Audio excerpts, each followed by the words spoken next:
I'm a really lazy person. I like making nice things, but I hate putting in the work to do it. For example, this is a nice, expansive Minecraft maze, but building this would take too long. Wouldn't it be nice if I could just build bits of the maze, give them to a computer, and have it build a full maze of any size I desire? Yes, it would.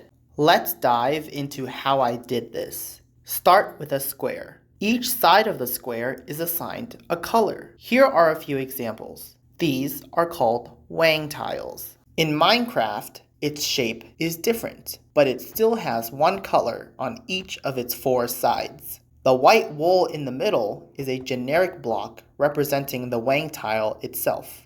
With Wang tiles, you can assemble them in a grid pattern. There is one rule you need to follow. If 2 squares share a side, the colors of the squares on that side must match. For example, these 2 Wang tiles are allowed to be next to each other. These are not. Following this rule, you can continue to build a larger and larger mass of Wang tiles. This is called a Wang tiling. In Minecraft, you follow the same rule. If 2 tiles touch, they must share the same color on that side. Continue like this to build a Wang tiling. Depending on the Wang tiles you have, it might be possible to build tremendously large amounts of Wang tilings. That's why I made a computer program that can build a Wang tiling of any size given a set of Wang tiles. It uses the wave function collapse algorithm to construct Wang tilings. There are many resources online explaining this algorithm, so if you're interested, check that out on your own. For our purposes, consider Wang tiles with just 2 colors, red and green. Handing this to the computer, we get this Wang tiling. Believe it or not, you are staring at the fundamental structure of a maze. Let's change our perspective a bit. Imagine that a player is walking on this tiling, but they cannot walk on red wool. They can only walk on white and green wool. In this sense, the red wool behaves as a dead end in a maze. The player traverses the maze by walking through intersections, represented by white wool, and passageways, represented by green wool. This is a maze in disguise. Let's take off that disguise. Since red wool represents a dead end of a maze, let's replace it with one. Since green wool represents a passageway, let's replace it with one. Since white wool represents an intersection, let's replace it with one. Now I will make a new Wang tiling, but this time using the 3 replacement structures instead of the colored wool. It is now obvious that the grid of colored wool you saw before is secretly a maze. I told the computer to keep the borders of the maze walled off so it is easier to place entrances and exits. Note that these 3 structures are completely arbitrary.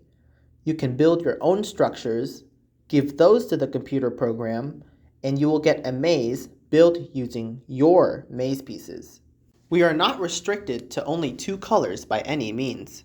You can have as many colors as you want, each associated to as many structures as you want. For example, we could add an orange color to represent a lava corridor over which players parkour to get across. But wait!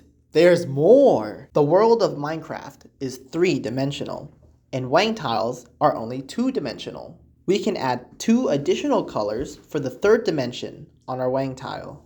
Creating a Wang tiling is the same as before, ensuring you follow that one rule. In the context of a maze, the 3rd dimension could be access to the floor above or access to the floor below, perhaps using stairs or ladders. For example, here is a different set of maze pieces with different designs.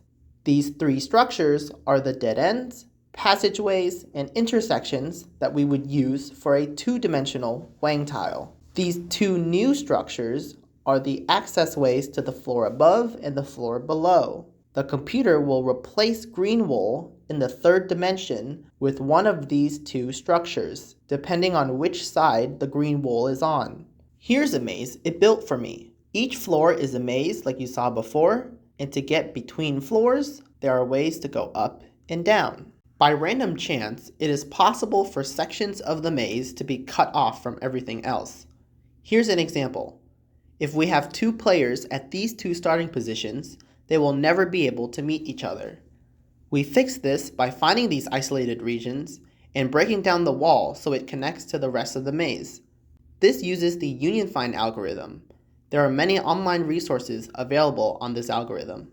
This computer program took 69 days to create, but I'm just getting started. If you want to contribute to the code, I will make it open source once we reach this number of subscribers. Be sure to leave a like if you enjoy using math to make mazes. Bye!